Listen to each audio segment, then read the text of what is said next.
Hawak mo ang beat. Uy! Pakita mo yan. Ito si Mikey. Ayun. Uy.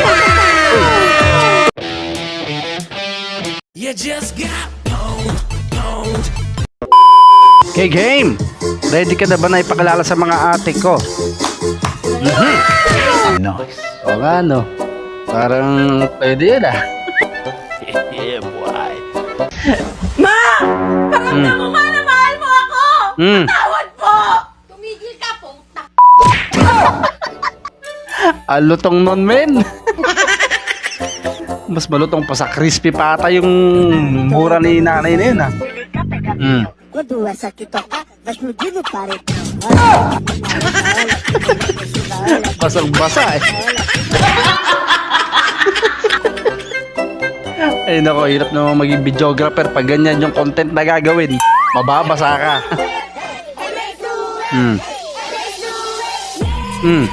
Uy. Huh? Ni Harlem? Huli. Ay, pala. May nagbibideo naman pala kasi doon. Yes, I don't know if this is true or false.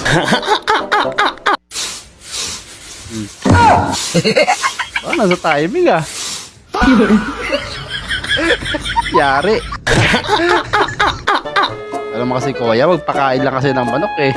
Nakasar mo pa si Bisis, eh. Matawa-tawa lang ako pero kanina pa kita gustong...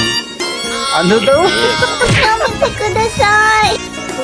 Yan kayo mga boys, ha. Ganyan na ganyan kayo, eh. Baka naman kasi kantahan, ibig sabihin. Pwede na.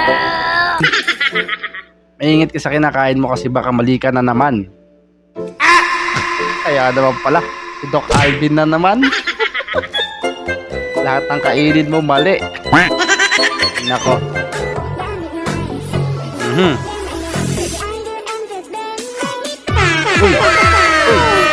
Uy, ang mabango, ah.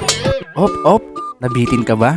Bago natin ipagpatuloy, baka pwede namang paki-like, subscribe at paki-click na yung notification bell dyan sa baba para tuloy-tuloy ang saya. Eto na, let's go!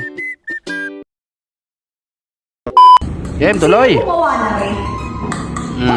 Bumalik ka nga. Kita mo dyan na sinasabi ko siya, hindi sabi ko, huwag mong papakaramihan na sauce. Ay, Lagot. tatapos nilagay na katigas talaga ng napakasarap ng pagkakagawa mo. Ang daming sauce. Yun lang. Gusto ko to. Huh? Uy, 1,000. May pay papiga pa sa piski. Ako talaga yung gumawa niyan. Kaya dinamihan ko yung sauce. May pabobola pa. Ayun lang. Sinungaling pa kasi ng una, eh. Yung problema sa ano, eh. Pag may kasalanan, nagtuturo sa kasamahan. Hindi ka na tas ganyan pa gagawin. Ay! Talo! Nagbuto. Ito pa isa, mga balotong yun, kung may tunog. Goy, about. Hindi naman pala kasi sa kanya, eh. If you could see So weird! Parang may dumaan na ano, ah. Tenga ko. Sama, eh, no? ano sa inyo? Nakangini kayo, ano? Anong kanta kaya yung kinakanta niya? Baka ano, Omsim. Hawak mo ang beat. Uy! Lipad. May dalang pamalo. Yarida.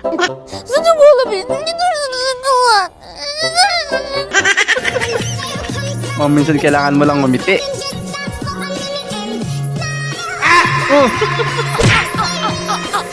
Grabe naman yung ngiti na yan. Pakita mo kasi si Ma'am may lagi nakasimangot. Pakita mo yan. Uy! Pati naman kasi, ganyan nagsisimula yung mga yan, eh. Nagkakabungguan. Ito si Mikey. Ayun. Saging. Bakit naman saging binigay nyo kay Mikey? Sa mga nagsasabi Laki ng mata mo. Okay lang. Okay lang. Di naman, okay naman. Ano mo nga, maliit eh. Yun lang. Ano masabi? Nalalait ka na, laki-laki ng mata eh. Yung ano eh, maliit daw eh. Masarap pala magka-baby, no? I-baby ko yan eh. Yun lang. Ang pangalan nito, bakit hindi ka na lang din kasi mag-baby? Sarap pala mag-baby eh. Sabi ka, baby ko. Alam mo na maakas ka. Ay, grabe. Tanggal ang budbunat sa bunot ni ate.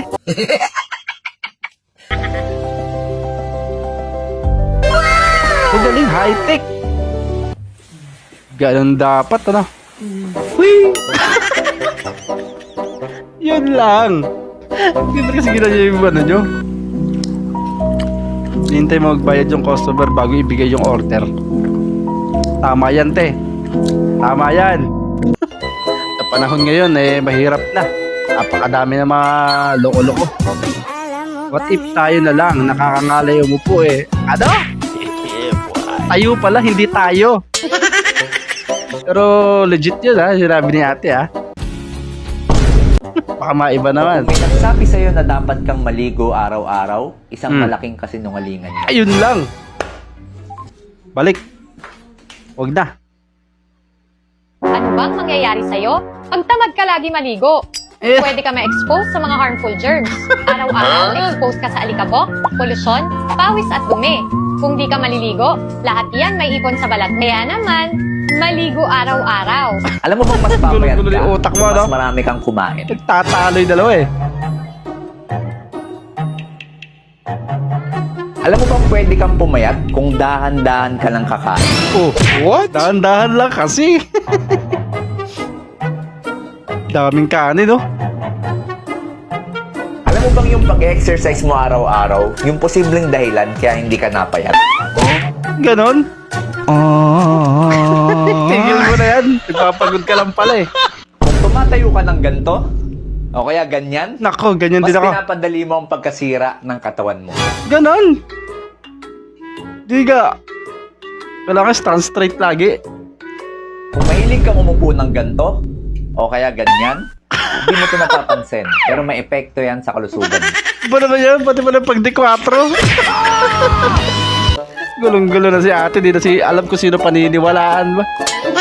Si Chris Luna ba o si Doc Alvin? Uy, mawala na niluluto. Ang bilis ah. Talo! Ayan na nga ang mga tropang wasak. Kung umabot ka sa part na to, ibig sabihin certified wasaker ka na. At syempre kung hindi ka pa subscribe at ano pa hinihintay mo, sumali na sa tropang walang preno. Hanggang sa muli.